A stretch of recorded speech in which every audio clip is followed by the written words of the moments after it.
श्री सद्गुरु देव महाराज जी की सच्चे दरबार की। तो आदरणीय सत्संग प्रेमियों, अब समय हो चुका है उन दिव्य सत्संग विचारों को श्रवण करने का जो आज के समय में महाराज जी की दिव्य प्रेरणाएं हैं। उन सभी को हम श्रवण करेंगे सत्संग विचारों के माध्यम। तो आज के सत्संग विचारों की सेवा के लिए हम आग्रह करते हैं हमारे आराध्य गुरुदेव परम पूजनीय सर्वश्री आशुतोष महाराज जी की शिष्या साध्वी सुश्री जगदीपा भारती जी को कि कृपया वो अपने विचारों के द्वारा हम सभी का मार्गदर्शन करें। और आप सभी से निवेदन है, आप जहां पर भी इन विचारों को श्रवण कर रहे हैं, ये एक एक विचार महाराज जी का दिव्य प्रसाद है जो नूर महल से आपके घरों तक पहुंच रहा है। इस प्रसाद से अपनी झोलियों को भरें और एक एक विचार पर मनन करके हम महाराज जी के वचनों के अनुसार अपने जीवन को ढाल पाएं। इसी मंगल कामना के साथ आइए सत्संग विचारों को श्रवण करते हैं। तो बोलिए श्री सद्गुरु देव भगवान की सच्चे दरबार की। बोलिए श्री सद्गुरु महाराज जी की सच्चे दरबार की। सत्संग की शुरुआत त्रेता युग की एक घटना से करते हैं। बात उस समय की है जब प्रभु श्री राम चित्रकूट में कैकेयी मां की प्रशंसा करने लगे, जिसे सुनकर भरत की आंखों से अश्रुधारा प्रवाहित होने लगी। प्रभु श्री राम का ध्यान जब भरत की ओर गया तो मन में सोचने लगे कि चाहे भरत आज से पहले कैकेयी मां की आलोचना करते रहे हों, परंतु आज मां की महिमा को सुनकर के यह गदगद हो रहे हैं। श्री राम ने भरत से पूछा, भरत, जो मैंने मां की महिमा गाई है तुम्हें कैसी लगी? अच्छी लगी ना? इसीलिए तो तुम्हारी आंखों से अश्रुधारा प्रवाहित हो रही है, आंसू बह रहे हैं। अवश्य ही मेरे भाषण का प्रभाव पड़ा है। प्रत्युत्तर में भरत ने दोनों हाथ जोड़ लिए, कहने लगे, प्रभु, ये आंसू कथा सुनकर नहीं अपितु कथावाचक को देख करके बह रहे हैं। मेरे मन में एक भाव आया कि आप कितने उदार हैं। कैकेयी मां ने आपको इतने कष्ट दिए, लेकिन फिर भी उनकी गुण गाथा स्वयं आप अपने मुखारविंद से गा रहे हैं। कितने कृपालु हैं आप, जो अपने कष्ट देने वाले का गुणगान भी स्वयं करते हैं। इसीलिए यह आंसू कैकेयी मां के गुण देखकर नहीं अपितु आपकी दयालुता देखकर के बह रहे हैं।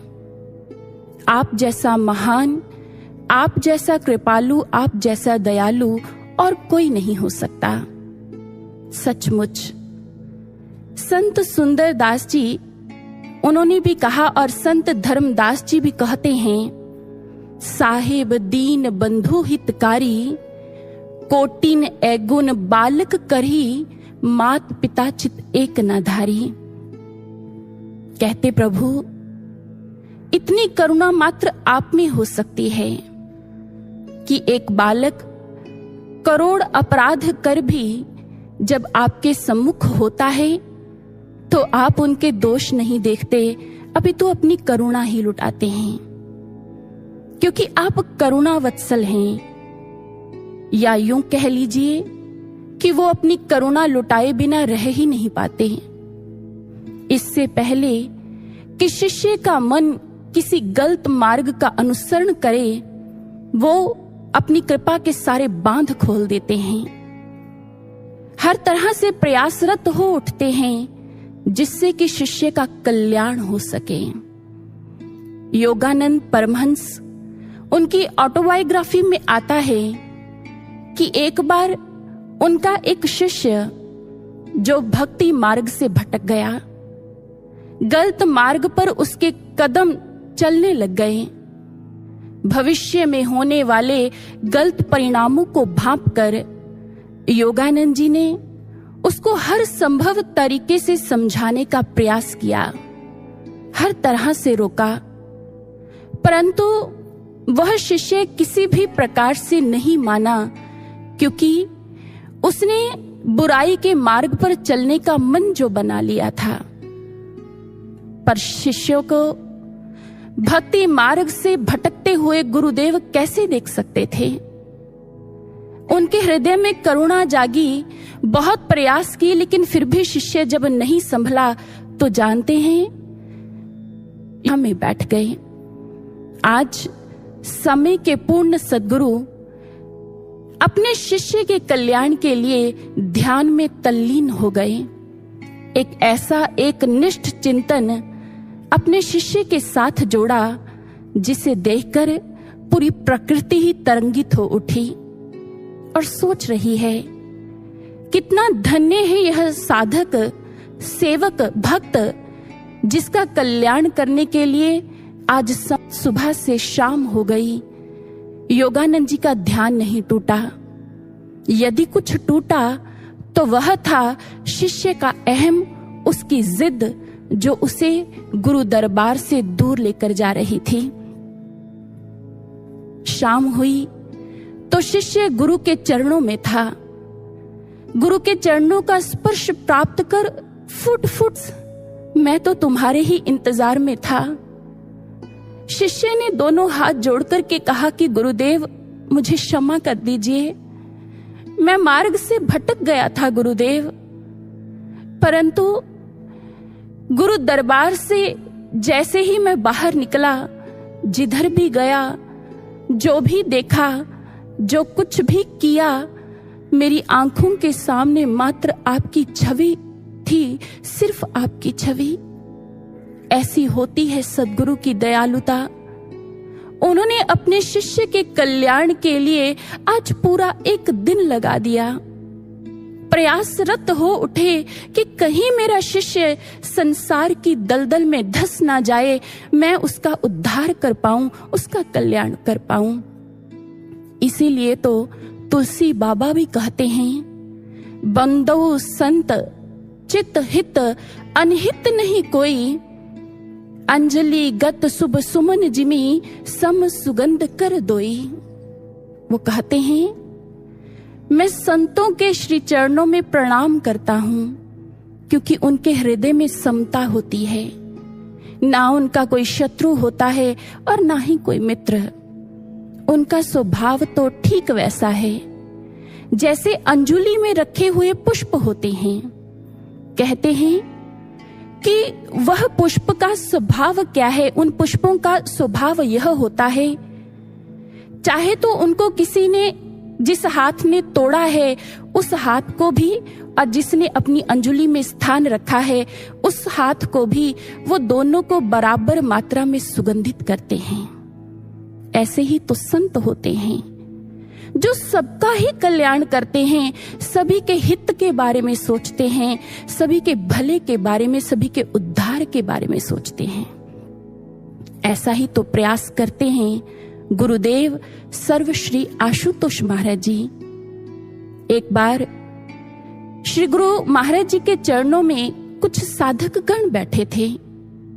वो साधक गण महाराज जी से विचार कर रहे हैं, उनके मुखार विंद से प्रवचनों को श्रवण कर रहे हैं।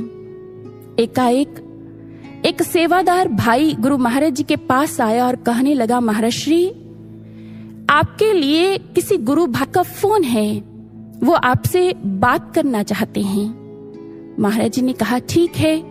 महाराज जी ने उस फोन को पकड़ा और जैसे ही महाराज जी ने फोन को पकड़ा तो सामने से आवाज आई कि गुरु महाराज जी प्रणाम, मैं आपके चरणों में कोटि कोटि वंदन करता हूँ, प्रणाम करता हूँ। इस वार्ता को वहां पर बैठे सभी साधक गण सुन रहे थे क्योंकि मोबाइल का स्पीकर ऑन था। महाराज श्री ने कहा, तू कैसा है? जैसे ही महाराज जी ने यह कहा, वो भाई कहने लगा, महाराज श्री आप तो सब जानते हैं ना, आप तो अंतर्यामी हैं, भला आपसे कहाँ कुछ छिप पाया है? आप तो सब जानते हैं कि मैं कैसा हूं। फिर भी मैं आज आपको कुछ कहना चाहता हूं महाराज जी, अपने भाव आपके चरणों में रखना चाहता हूं। महाराज जी कहते, हाँ हाँ बोलो, क्या कहना है? कहते, महाराज श्री आप तो जानते हैं ना, मैंने अपने जीवन में प्रत्येक बुरा कर्म किया है। हर एक गलत स्थान पर मैं गया, मैंने अपनी जिंदगी में कोई अपराध नहीं छोड़ा था। जुआ घर में जाता, शराब भी पीता था, हर तरह का नशा मैंने अपने जीवन में किया है महाराज श्री। मैंने कभी अपने जीवन को सुधारने के बारे में सोचा ही नहीं, कभी विचार ही नहीं किया। लेकिन एक दिन फिर आप मेरे जीवन में आए और आपने संकल्प लिया मुझे सुधारने का, मुझ पर अपनी करुणा लुटाने का। महाराज जी कहते, अच्छा तो फिर क्या हुआ? कहते, महाराज जी जब आपने संकल्प ले लिया, आप संकल्पित हो गए, तो आप मेरे हर उस स्थान पर आ गए जहां मेरा वास था गुरुदेव। मैं शराब की बोतल को जैसे ही खोलता था तो मुझे शराब की बोतल में आप नजर आते थे, आपका दर्शन होता था। और जब मैं उस शराब को गिलास में डालने का प्रयास करता तो आप गिलास में आ जाते थे महाराज जी। आप मुझे हर उस जगह पर दिखे महाराज जी, आपका मुझे दर्शन हुआ जहां जहां मैं बुराई करता था, बुरे कृत्य करता था, और आपकी करुणा ने मुझे कोई बुरा कर्म नहीं करने दिया, मुझे हर बुरे कर्म से बचा लिया, मुझे सुधार दिया। महाराज श्री आप मुझसे असीम प्रेम करते हैं ना, इसीलिए तो कभी आपने मुझे देखा ही नहीं कि मैं दलदल में रहता हूं। आपकी दृष्टि कभी दलदल पर नहीं थी, अपितु सदैव मुझ पर टिकी हुई थी, मेरे कल्याण करने पर टिकी हुई थी। और फिर उसने कहा, श्री गुरु महाराज जी मैं आपसे एक बात कहना चाहता हूं। जब मैं बुरा था आप मुझे हर जगह पर दिखते थे, दर्शन देते थे, पर जब से मैं आपकी करुणा से सुधर गया हूं महाराज श्री, जब से मैंने बुराई का त्याग कर दिया है, आप मुझे दर्शन नहीं देते, आप मेरे सामने नहीं आते हैं महाराज श्री, मेरे नेत्रों को धन्य नहीं करते हैं। महाराज श्री ने कहा, अरे याद रखना तुम्हारा गुरु जो है ना, वो दिव्यता के उच्च आसन पर आसीन है। तुम्हारा कल्याण करने के लिए मैंने एक यात्रा की, मैं ऊपर से नीचे आया, पर अब बारी तुम्हारी है। तुम्हें एक सफर तय करना होगा, नीचे से ऊपर की ओर, यानी मुझ तक पहुंचना होगा। ठीक है, आशीर्वाद। जैसे ही महाराज जी ने यह कहा तो वो भाई भी अपने नेत्रों से अश्रुधारा प्रवाहित कर रहा है और शब्दों में महाराज जी के चरणों में प्रणाम किया। सचमुच साधकों, यदि हम विचार करें कि गुरुदेव की करुणा, वो अपने भक्तों के लिए क्या क्या नहीं करते हैं, कैसे कैसे उनका कल्याण करते हैं। इसीलिए तो किसी भक्त ने बड़ा खूब कहा अपने गुरु की महिमा में, कहते धन्य धन्य होते हैं सद्गुरु, कई रूपों में ढल जाते हैं। अपने भक्तों का कल्याण करने हेतु हर संबंध वो निभाते हैं। कभी मन को शीतलता देते चांद से शीतल लगते हैं, कभी अंधेरा दूर करने को सूर्य की भांति चमकते हैं। कभी कोई कहता है धोबी, क्योंकि मन की मैल वो हरते हैं, कभी दाता और दानी बनकर दरिद्रता सब हर लेते हैं, दरिद्रता सब हर लेते हैं। सचमुच गुरु अपने भक्त के कल्याण के लिए सदैव मां जैसी करुणा तो लुटाते ही हैं, परंतु कभी कभी हमारी साधकता को परिपक्व करने के लिए पितासी कठोरता को भी अपनाते हैं। कठोर ना होते हुए भी कठोर दिखने का अभिनय करते हैं, लीला करते हैं। कभी हमें कठोर आज्ञाएं देते हैं, तो कभी हमारे आसपास ऐसी प्रतिकूल परिस्थितियां पैदा कर देते हैं। जानते हैं क्यों? क्योंकि गुरु जानते हैं यदि दिन के उजाले में उतरना है तो रात्रि के अंधकार से तो गुजर कर जाना ही पड़ेगा। यदि ईंटें पक्की होना चाहती हैं तो उन्हें अग्नि में तो झुलसना ही पड़ेगा। लोहे को आग में लाल होने तक तपाए बिना कभी आप फौलाद नहीं बना सकते हैं। इसीलिए सज्जनों, यदि गुरु हमारे जीवन में कठोरता को अपनाते हैं तो उनकी यह कठोरता, हमारे यह दुखदाई अनुभव हमारे विनाश के लिए नहीं होते, अपितु हमारा कल्याण करने के लिए होते हैं, हम पर अपनी कृपा लुटाने के लिए होते हैं। उनकी कठोरता में भी हमारा निर्माण छिपा होता है, हमारा उद्धार, हमारा कल्याण छिपा होता है। परंतु साधकों, कहां समझ पाते हैं हम गुरुदेव की करुणा को? कहां जान पाते हैं उनके इस महान स्वरूप को, उनके महान व्यक्तित्व को? हमारी स्थिति तो ठीक वैसी है जैसी मथुरा वासियों की हुई। कहते हैं कि जिस समय भगवान श्री कृष्ण ने मथुरा नगरी को खाली करवाना था, तो उन्होंने एक दिन सभी मथुरा वासियों को एकत्रित किया और कहने लगे, देखिए, आपका जीवन जरासंध से कितनी बार मैंने बचाया है, इसलिए आप मेरे ऋणी हैं। आपको यह ऋण चुकाना पड़ेगा, मुझे उपहार देने पड़ेंगे, मुझे भेंट देनी पड़ेगी। इसीलिए आपके घर में जो भी कीमती वस्तुएं हैं, जितना भी स्वर्ण है, धन है, सब एक गठरी में बांध करके ले आइए और मुझे अर्पित कर दीजिए, मुझे दे दीजिए। लेकिन याद रखिएगा, कोई भी वस्तु छूटनी नहीं चाहिए, कोई भी वस्तु रहनी नहीं चाहिए। सब जितने भी कीमती वस्तुएं हैं वो मुझे अर्पित कर दो। यह कहा तो उग्रसेन हैरान रह गए। उन्होंने कहा कि कान्हा, तुम ये क्या कर रहे हो? अरे, राजकुल का घोर अपमान कर रहे हो तुम। हम इनसे धन भला कैसे ले सकते हैं? दाऊ ने कहा, बलराम ने कहा, कृष्ण, ये अनुचित है। ये लोग हमारे बारे में भला क्या सोच रहे होंगे कि हम इतने लोभी हैं, इतने लालची हैं कि अपनी शक्ति का अनुचित प्रयोग कर मथुरा में रहने वाला प्रत्येक व्यक्ति ऐसी सोच रख रहा है। कान्हा को क्या हो गया? कृष्ण के आज इस रूप से सभी हैरान हैं। साधकों, थोड़ा सा रुक करके विचार करें। जब कहीं हमारे गुरुदेव हमें भी कोई ऐसी कठिन आज्ञा लगाते हैं, आदेश लगाते हैं, तो क्या हमारे भीतर भी ऐसे विचार नहीं पनपते?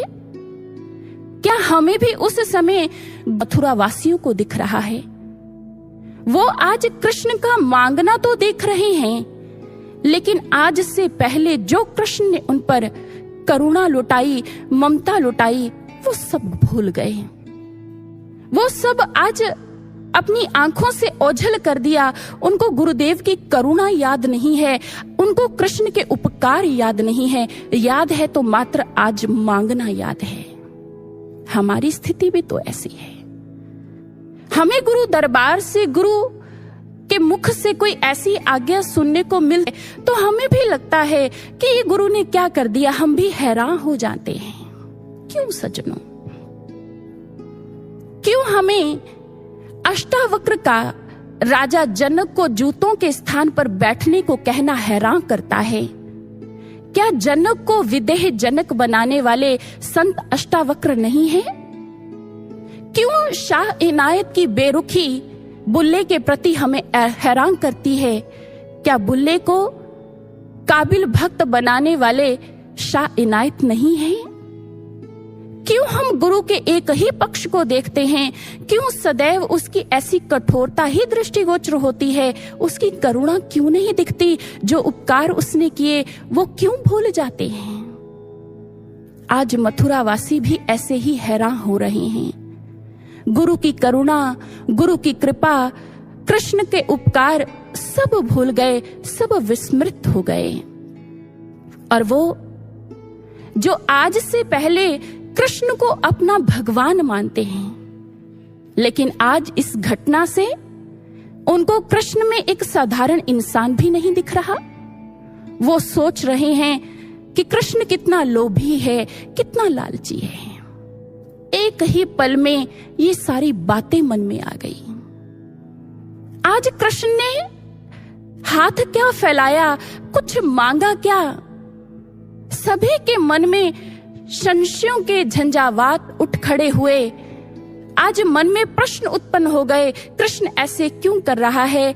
आज कान्हा की इस लीला से श्रद्धा नहीं, संशय उत्पन्न हो गए। याद रखिएगा, श्रद्धा के एक एक तिनके से भक्ति नीड़ का निर्माण होता है, परंतु संशय का एक हल्का सा झोंका ही उसे नष्ट करने के लिए पर्याप्त है।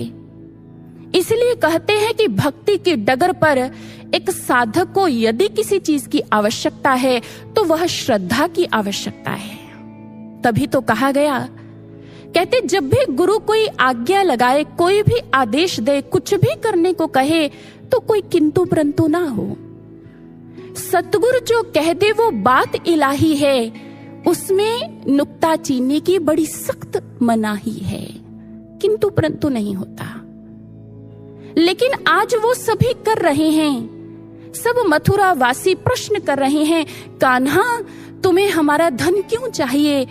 तुम हमारी कीमती वस्तुओं को क्यों लेना चाहते हो?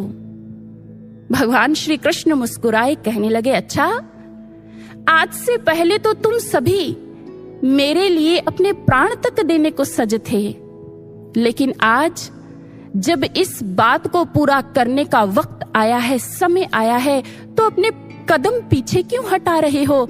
सज हो जाओ, जो मैं मांग रहा हूं वो दो। तुम ऋणी हो मेरे, ऋण तो चुकता करना ही पड़ेगा। सब मथुरावासी कहने लगे, उदास मन है, दुखी मन है, कहने लगे, ठीक ठीक कान्हा, हम सारा ऋण चुकता कर देंगे, सारे उपकार उतार देंगे तुम्हारे। जैसे ही यह कहा, दुखी मन से सभी आज अपनी वस्तुएं लाकर के कृष्ण को दे रहे हैं। दुखी मन क्यों है सज्जनों? क्योंकि आज कृष्ण की लीला को जान नहीं पाए, समझ नहीं पाए कि वो तो हर हाल में ही कल्याण करता है, वो तो हर हाल में इंसान का उद्धार करता है, उसको कुछ ना कुछ देता है, पर समझ नहीं आई।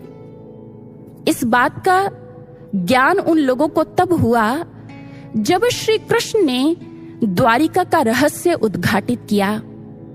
द्वारिका में जब वो लोग पहुंचे, ना सिर्फ रहने को नए घर मिले, अपितु सारा सामान, जितनी संपत्ति उन्होंने कृष्ण को दी थी, वो वैसी की वैसी सुरक्षित उनको प्राप्त हो गई। क्योंकि कृष्ण जानते थे, यदि इनकी संपत्ति को सुरक्षित ना किया गया तो जरासंध उस समय मथुरा में आकर उसने सब कुछ भस्मीभूत कर देना है, तो इनकी जो संपत्ति है वो भी राख हो जाएगी, ये लुट जाएंगे। इसलिए बचाने के लिए उन्होंने ये लीला की थी। उन्होंने उनके धन को सुरक्षित करना चाहा था, इसीलिए तो धन मांगा था। जब सबको यह सत्य ज्ञात हुआ तो आज सभी अपनी भूल पर पश्चाताप कर रहे हैं। उनके नेत्र नम हो गए और आंखें लज्जा से झुक गई।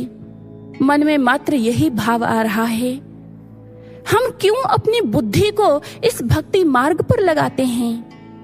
हमने क्यों नहीं कृष्ण के चरणों में जब उसने मांगा तो खुशी खुशी सब कुछ समर्पित कर दिया? आज उनके अंतःकरण में ऐसे ही भाव हैं कि जिसने हमारे लिए सर्वस्व लुटा, हम सबका कल्याण किया, उसके चरणों में हम अपना सर्वस्व लुटाना भूल गए। कर्तव्य निभाए सारे, पर शिष्य धर्म निभाना भूल गए। उसने तो सर्वस्व हमारे लिए न्यौछावर किया, पर हमारे समर्पण में कमी रह गई। साधकों, जहां पर सच्चा प्रेम होता है ना, वहां पर कोई तर्क नहीं होता, कोई बुद्धि आगे नहीं होती, कोई विचार नहीं होता। वहां तो मात्र समर्पण होता है। अपना सब कुछ गुरु के चरणों में न्यौछावर करने की भावना होती है। गुरु की आज्ञा को सिर माथे पर रख करके उसका पालन करना होता है। गुरु को प्रसन्न करने के लिए लगन होती है, तत्परता होती है। एक साधक के भीतर तो यही भाव होते हैं जो कबीर साहिब कह रहे हैं। वो कहते हैं, सोई सोई नाच नचाइए, जेहि निभे गुरु प्रेम, कहे कबीर गुरु प्रेम बिन कि तो कुशल नहीं क्षेम। हे प्रभु, मुझसे वो करवाते जाना जो मेरा गुरु मुझसे कहता है, जिससे मेरा गुरु प्रसन्न हो जाए, वो खुश हो जाए, मैं वैसा करूं। मैं अपने जीवन में ऐसी कोशिश करूं, ऐसा प्रयास करूं। कहते हैं एक साधक का जीवन कैसे होना चाहिए? कहते जैसे बांसुरी को बांस की रिक्तता की आवश्यकता होती है, रोशनी को खिड़की का खुला होना जरूरी है, ठीक इसी प्रकार कविता को कागज का कोरापन जरूरी है और साधक को भी शून्यता की आवश्यकता होती है। भक्ति मार्ग पर चलते हुए कोई विचार ना हो, कोई संशय ना हो, मात्र समर्पण उसके भीतर हो, शून्यता उसके भीतर हो। कुछ ऐसी ही प्रेरणा देता है हमें यह अनुभव जो एक गुरु भाई का है। यह गुरु भाई जो वो पेशे से पेंटर है और 2020 में लॉकडाउन की स्थिति में कोई काम नहीं मिल रहा, बेरोजगार घर पे बैठा है। और जिस समय वो घर पे बैठा है उसकी पॉकेट में सिर्फ उस समय 20 रुपए हैं और घर के हालात देखता है तो घर में सिर्फ एक समय का, एक टाइम का अन्न है, आटा बचा है। कभी अपनी पॉकेट को देखता है तो कभी दृष्टि उस अन्न पर जाती है, क्या होगा आगे? ये कैसी परिस्थिति आ गई? कोई काम भी नहीं मिल पा रहा, पैसे भी इतने नहीं हैं कि और जाकर के अन्न लेकर आ पाऊं। करूं तो क्या करूं? महर्षि के समक्ष खड़ा हुआ प्रार्थना कर रहा है कि महाराज जी, अब तो आप ही सब कुछ जानते हैं, अब तो आप ही कुछ कर सकते हैं, मुझे कुछ समझ नहीं आ रहा। महाराज जी के आगे प्रार्थना कर ही रहा था कि उसको आश्रम से फोन आता है। आश्रम से फोन आया और स्वामी भैया उसको कहते हैं कि भैया, यदि आप घर पर फ्री हैं, कोई काम नहीं है, तो कृपया आप आश्रम में आकर साधना ही कर लें। तो भैया ने कहा ठीक है भैया जी, मैं आता हूं। उसके घर से आश्रम का जो डिस्टेंस है वो लगभग 15 किलोमीटर का है। साइकिल पर सवार हुआ, आश्रम के लिए चल पड़ा। जैसे ही आश्रम में पहुंचा, हाथ धोए और साधना कक्ष में साधना करने जा ही रहा था कि काउंटर पर बैठे गुरु भाई ने उसको आवाज लगाई। स्वामी भाई ने कहा कि भैया, 2021 के महाराज जी के नए कैलेंडर आए हैं, क्या आप नहीं खरीदेंगे? तो उसने कहा नहीं भैया, आज तो नहीं खरीद पाऊंगा, मैंने नहीं लेना। कहते देख लीजिए भैया, विचार कर लीजिए, क्योंकि जितने भी कैलेंडर आए थे ना, वो सब के सब सेल हो गए। सिर्फ एक बचा है, सिर्फ मात्र एक शेष है, आप देख लीजिए। जैसे ही यह कहा तो मन में भाव आया, महाराज जी का नया कैलेंडर है, इसको कैसे छोड़ सकता हूँ। पूछा कि इसकी कीमत क्या है? कहते 20 रुपए है। 20 रुपए पॉकेट से निकाले और स्वामी भैया को दे दिया और बदले में वो कैलेंडर खरीद लिया। अब कैलेंडर को हाथ में लेकर अंदर साधना कक्ष में पहुंच गए। साधना पर बैठे हैं और मन ही मन कहने लगे, महाराज श्री, अभी तो मैं बिल्कुल खाली हो गया। पहले तो मेरे पास 20 रुपए तो थे, लेकिन अब तो वो 20 रुपए भी चले गए। मेरे पास अब कुछ नहीं है। अब आगे क्या होना है, ये सब कुछ आपके हाथों में है, आप जाने। साइकिल पर सवार होकर घर की ओर जा रहा है। अब गांव के बाहर ही पहुंचा था कि एक भाई ने उनको आवाज लगाई। कहते, भैया मेरी बात सुनकर जाना। बात यह है कि मैंने ये एक नई दुकान बनाई है, इसको पेंट करवाना है, तो क्या कोई पेंटर आपकी नजर में है जो काम भी अच्छा करे? तो भैया ने सुना, कहने लगे, हम रंग करेंगे और ये लीजिए एडवांस में आप 2000 रुपए पकड़ लीजिए। लेकिन याद रखिए, इस 2000 का आपने रंग वगैरह कोई सामान लेकर नहीं आना है। लॉकडाउन की स्थिति है, मैं जानता हूं।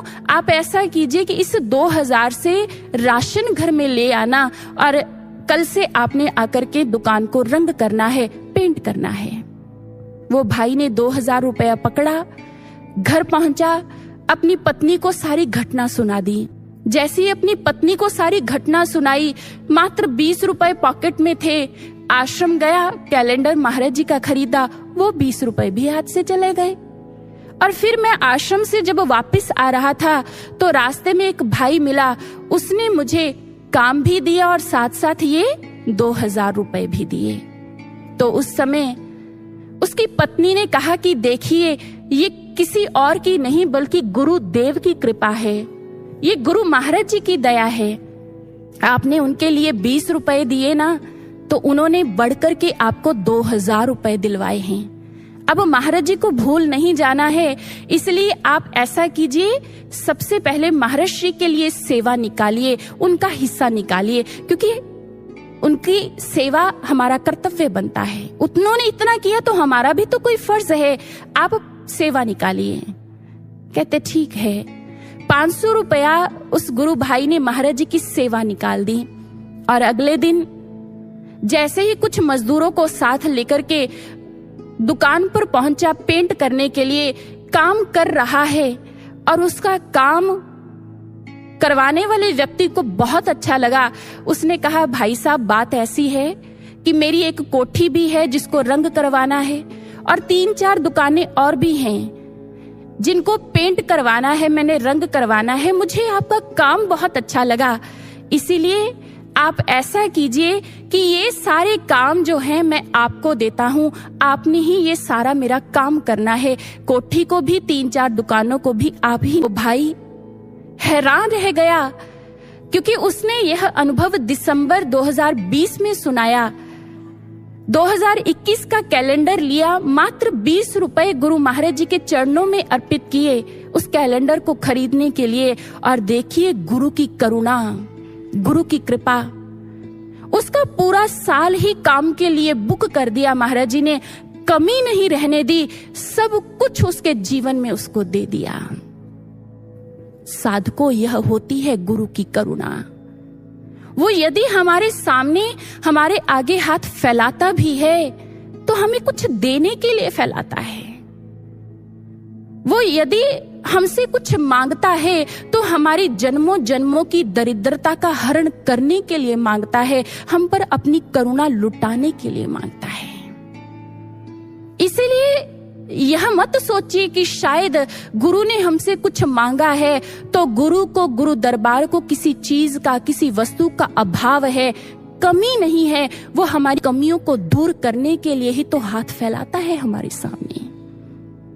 परंतु साधकों, हमारी भी यही सोच होनी चाहिए, गुरु के इस रूप को देखकर, उनके इस वात्सल्य स्वरूप को देखकर मन में यही भाव हो कि मैं हरि का हरि मेरे रक्षक, हमारा कल्याण करने के लिए करता है, हमारा उद्धार करने के लिए करता है। अब हम विचार करें, प्रिय गुरु भक्तों, हम अपनी जिंदगी में सोचें, क्या हम ऐसे बन पाए हैं? उस भाई ने तो जो उसके पास था कुछ अपने पास नहीं रखा। सोचता तो वो 20 रुपए अपने पास रख सकता था, लेकिन उसने तो अपना सर्वस्व गुरु के चरणों में अर्पित कर दिया। या अप्रत्यक्ष रूप में किसी रोगी मर्म स्थल पर अंगुली रखी तो क्या हम उसको सहन कर पाए? क्या हम अपने जीवन में ऐसा बन पाए कि अपने अभिमान, अपने अहंकार, अपनी बुद्धि को एक तरफ रख करके स्वयं को गुरु महाराज जी के हाथों में सौंप पाए? संसार से ज्यादा गुरु दरबार को, श्री गुरु महाराज जी को, उनकी आज्ञाओं को, उनके मिशन को महत्व दे पाए? क्या हमारी सोच ऐसी बन पाई है? मारो झिड़को तो नहीं जाऊं, सरक सरक तुम ही पे आऊं। चरण दास है सहजो दासी, हो रक्षक पूर्ण अविनाशी। सहजो बाई कहती हैं कि मैं अपने जीवन में कभी बुद्धि का अनुसरण नहीं करती, मैं तो सदैव अपने गुरु के चरणों में समर्पित रहती हूँ। मारो झिड़को तो नहीं जाऊं, गुरु मेरे साथ कैसा भी व्यवहार क्यों ना करें। मैं कभी उनके आगे किंतु परंतु नहीं करती, वो मारे झिड़के मुझे कैसा भी मेरे साथ व्यवहार करे, सरक सरक तुम ही पे आऊं, मैं बार बार तुम्हारे पास ही आऊंगी, क्योंकि इस सहजों के लिए चरण दास ही सब कुछ हैं, इस शिष्य के लिए उसके गुरुदेव ही सर्वस्व हैं, गुरु के अलावा उसके जीवन में और कुछ नहीं है। सज्जनों, हमें भी ऐसा बनना है, हमें भी बगिया का वह फूल बनना है जिसे चाहे कब्र पर चढ़ा दिया जाए, चाहे मंदिर पर, कोई शिकवा ना हो, कोई शिकायत ना हो। हमारी जिंदगी ऐसी हो, हमारा समर्पण ऐसा हो जैसा श्री भरत जी का हुआ है। कहते हैं प्रभु श्री राम 14 वर्ष के लिए वनवास में हैं। वो वनवास पूरा करने का समय आ गया, लेकिन प्रभु श्री राम ने विलंब की लीला कर दी। रहो एक दिन अवध अधारा। अरे प्रभु के वनवास को समाप्त होने में थोड़ा सा ही समय रह गया, अब तो प्रभु को आ जाना चाहिए, कोई संदेश नहीं है। क्या कारण है? कारण कवण नाथ नहीं आयो। क्या कारण है कि प्रभु अभी तक आए नहीं हैं? प्रभु पहुंचे क्यों नहीं हैं? वो सोचते हैं कि कहीं मेरी भीतर कोई कमी तो नहीं है, मेरी कुटिलता को कहीं प्रभु ने मेरा त्याग तो नहीं कर दिया। कैसी साधकता है, कैसा समर्पण है। आज भरत जी उलाहना नहीं दे रहे, कोई शिकवा नहीं कर रहे कि प्रभु मैंने इतनी देर आपके लिए जप किया, तप किया, उपवास किए, इतना परिश्रम किया, लेकिन बदले में आपने क्या किया? आपने मूल्य नहीं डाला, आप पहुंचे नहीं, आपने मेरी तपस्या की कदर नहीं की, कोई विचार नहीं है। हम हैं, थोड़ा सा कुछ करते हैं तो हमारे मन में इतने शिकवे, इतनी शिकायतें आती हैं। श्री, हमने तो आपके लिए इतना कुछ किया, लेकिन बदले में आपने हमारे लिए क्या किया? मन में शिकवे आते हैं, शिकायतें आती हैं, बार बार विचार करते हैं। हम तो अपनी जिंदगी में यही देखते हैं, हमने इतना किया और गुरु ने हमारे लिए क्या किया। याद रखिएगा, अंतर मन का सूत्र बड़े महत्व का होता है। यहाँ पर लेने की नहीं, हमेशा देने के लिए तत्पर होना पड़ता है। अपने भीतर लगन लगानी पड़ती है, ऐसा जज्बा जगाना पड़ता है। क्या करे ऐसा कि सर्वस्व गुरु के चरणों में न्योछावर कर दें। कभी ये विचार नहीं करना पड़ता कि हमें क्या मिल रहा है, बस विचार यह करना पड़ता है हमारे पास कुछ शेष ना रह जाए, सर्वस्व उसके चरणों में न्योछावर कर दें। लेकिन हम ऐसे नहीं हैं। जरा सोचें, क्या भगवान ने हमें धरती पर इसीलिए भेजा है?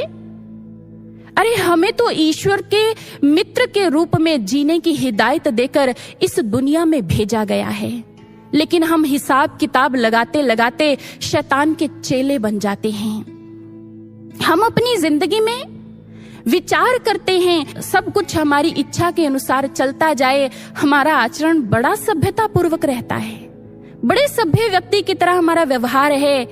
लेकिन यदि थोड़ा सा हिसाब गड़बड़ हो जाए तो सारे भीतर सोए हुए जानवर जग जाते हैं, हमारा आचरण परिवर्तित हो जाता है, सोच परिवर्तित हो जाती है। सज्जनों, यदि जीवन में ऐसा रहेगा, पूर्ण समर्पण नहीं है, समर्पण के अभाव में हमारे द्वारा बिखेरे गए बीज ही कल को जहरीले पौधे बनकर हमारे सामने आकर खड़े हो जाएंगे।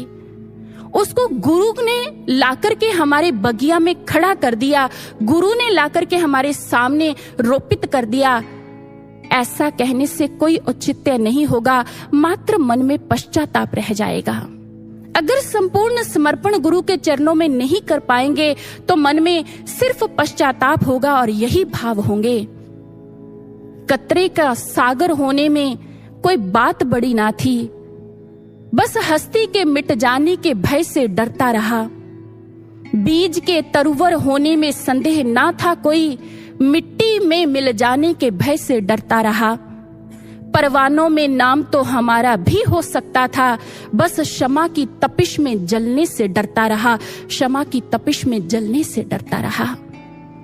हमारी जिंदगी ऐसी ना हो, हमारे जीवन में हमें ऐसा पश्चाताप ना करना पड़े। इसलिए अपनी सोच को ऐसा बनाना पड़ेगा जैसे बाजीराव के पिता बालाजी भट्ट की हुआ करती थी। कहते मुगलों के अत्याचार के खिलाफ युद्ध के लिए निकलते थे तो अक्सरात अपने सैनिकों को संबोधित करते हुए कहते थे, यदि यह समय अधर्म के लिए धर्म का कद घटाने का अवसर है तो हम योद्धाओं के लिए धर्म का साथ देकर के अपना कद बढ़ाने का भी तो अवसर है। सचमुच साधकों, हम साधकों के लिए, हम भक्तों के लिए भी यह समय ऐसा है कि समर्पण कर हम भी अपने जीवन में आध्यात्मिक कद को बढ़ा लें, अपने आध्यात्मिक कद को घटाए ना, ऐसा समर्पण कर जाएं। जैसा समर्पण कहते वायु और सुगंध के भीतर होता है। जिस समय वायु और सुगंध परस्पर एक दूसरे में एकाकार होते हैं, एक दूसरे को समर्पित होते हैं और वायु बहती है तो एक दूसरे को अलग करके देखना संभव नहीं होता। हम भी अपने जीवन में साधकता के भीतर ऐसे समर्पण लेकर आए कि अपने गुरु के प्रति एक निष्ठ हो जाएं, देखने वाले हमें और हमारे गुरु को अलग ना देख पाएं, भेद ना कर पाएं, हम एक रूप हो जाएं, एक निष्ठ बन जाएं। यह समर्पण सिर्फ एक जन्म का ना हो, अपितु जन्मों जन्मों का हो जाए। जैसा समर्पण तुलसी बाबा का हुआ। कहते हैं तुलसीदास जी को कुछ लोगों ने आकर के कहा कि तुलसी बाबा, आप अकबर के दरबार के सदस्य बन जाइए। तुलसी बाबा कहने लगे, भाई मैं सोचता हूं कि एक समय में 2 राजाओं की सदस्यता प्राप्त नहीं की जा सकती, पहले ही एक राजा की सभा का सदस्य हूं। कहते कौन से राजा की सभा का? आप कौन से राजा की सभा के सदस्य हैं? तो उस समय तुलसी बाबा कहते हैं, हम चाकर रघुवीर के, हम श्री राम के चाकर हैं, उनकी सभा के सदस्य हैं। तो लोगों ने कहा, बाबा ये सदस्यता कुछ समय के लिए होगी ना, क्योंकि सदस्यता कहीं ना कहीं जाकर समाप्त हो जाती है। भला आप बताइए, आप कितने दिनों तक के लिए श्री राम की सभा के सदस्य हैं? तो तुलसी बाबा ने कहा, किसी एक जन्म का नहीं, मैं तो जन्मों जन्मों के लिए श्री राम के दरबार का, उनकी सभा का सदस्य हूँ, उनका चाकर हूँ, जन्मों जन्मों के लिए मात्र उन्हीं का हूँ। सज्जनों, हम भी ऐसे बन जाएं, हमारी सोच भी ऐसी बन जाए, हम भी अपने गुरुदेव की हर लीला को समझ पाएं, बुद्धि से नहीं। ऐसे समर्पण से हमारे भीतर भी ऐसी सोच हो कि गुरु हर रूप में मात्र करुणा ही बरसाते हैं, उनकी करुणा के ढंग निराले हैं, कभी तपाकर कभी हंसाकर, अरे वही तो है जो हर पल संभाले है। ये विचार तभी बन पाएंगे जब हमारे भीतर समर्पण होगा, गुरु के प्रति एक निष्ठ भाव होगा। इसीलिए आइए चलते चलते गुरु महाराज जी के चरणों में यही प्रार्थना करें कि गुरुदेव, इसमें कोई दो राय नहीं है कि आप हर रूप में करुणा ही लुटाते हैं, अपनी कृपा लुटाते हैं, लेकिन हम समझ नहीं पाते क्योंकि हम इस मार्ग पर बुद्धि का अनुसरण कर लेते हैं। हे गुरुदेव, आपकी कृपा को, आपकी करुणा के हर ढंग को हम समझ पाए, आपकी कृपा को अपने जीवन में समेट पाए। इसलिए हमें हमारे जीवन में समर्पण दे दीजिए। हम अपनी बुद्धि को, अपने मन को, इंद्रियों को, सोच को, दिल की प्रत्येक धड़कन को आपके चरणों में अर्पित कर पाएं, आपके चरणों में न्यौछावर कर पाएं। ऐसी ही प्रार्थना है गुरुदेव, हमें मात्र समर्पण दे दीजिए, मात्र समर्पण दे दीजिए। तो इतना ही कहते हुए यहीं पर समय को मद्देनजर रखते हुए वाणी को विराम देते हैं। तो बोलिए सद्गुरु महाराज जी की, सच्चे दरबार की, गुरुदेव सर्वश्री आशुतोष जी महाराज जी की।